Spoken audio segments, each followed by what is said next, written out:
Buster की ताकत देख कांपे कई देश, कई ठिकानों पर हमला, हिली दुनिया।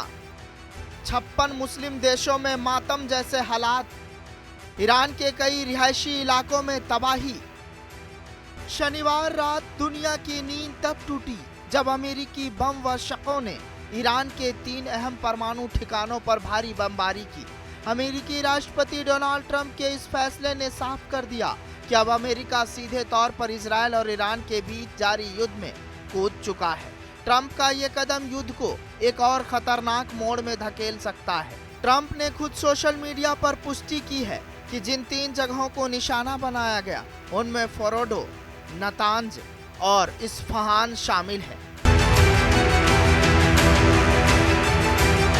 ट्रंप ने कहा कि फोर्डो पर फुल पेलोड गिराया गया है। हमारे सभी विमान ईरान की सीमा से सुरक्षित बाहर निकल चुके हैं और अपने बेस की ओर वापसी कर रहे हैं। इस पूरे संघर्ष की चिंगारी 13 जून को इजरायल की ओर से ईरान पर एक चौंकाने वाले हमले से भड़की।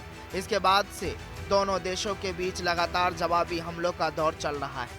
पिछले हफ्ते तक ये अटकलें तेज थी कि क्या अमेरिका इस संघर्ष में कूदेगा या दूर रहेगा।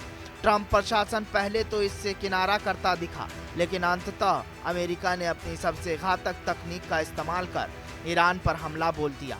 अमेरिकी हमले में इस्तेमाल किया गया था GBU-57, जिसे बंकर बस्टर कहा जाता है। यह बम खास तौर पर ऐसे ठिकानों के लिए तैयार किया गया है जो जमीन के कई 100 फीट नीचे पहाड़ों या कंक्रीट के अंदर स्थित होते हैं। वजन 30,000 पाउंड, लगभग 13.6 टन, लंबाई 20 फीट, ले जाने में सक्षम सिर्फ B-2 स्टील्थ बम पर। इस बम की ताकत इतनी है कि एक ही जगह पर बार बार गिराया जाए तो ये पहाड़ों और चट्टानों को चीरता हुआ अंदर मौजूद ठिकानों को तबाह कर देता है। ईरानी स्वास्थ्य मंत्रालय ने शनिवार को बताया कि इजरायली हमलों में अब तक 400 से ज्यादा नागरिकों की मौत हो चुकी है, जिनमें 54 महिलाएं और बच्चे शामिल हैं। घायलों की संख्या 3000 से अधिक बताई जा रही है। ईरान के कई रिहायशी इलाकों और अपार्टमेंटों पर भी मिसाइलें गिरी है। वहीं ईरान में इंटरनेट ब्लैकआउट का दौर भी जारी है, जिसमें आम नागरिकों का एक दूसरे और बाहर की दुनिया से संपर्क लगभग खत्म हो गया है। ईरान के न्यूक्लियर ठिकानों पर हमले से पूरे क्षेत्र को रेडियो एक्टिव खतरे में डाल सकता है।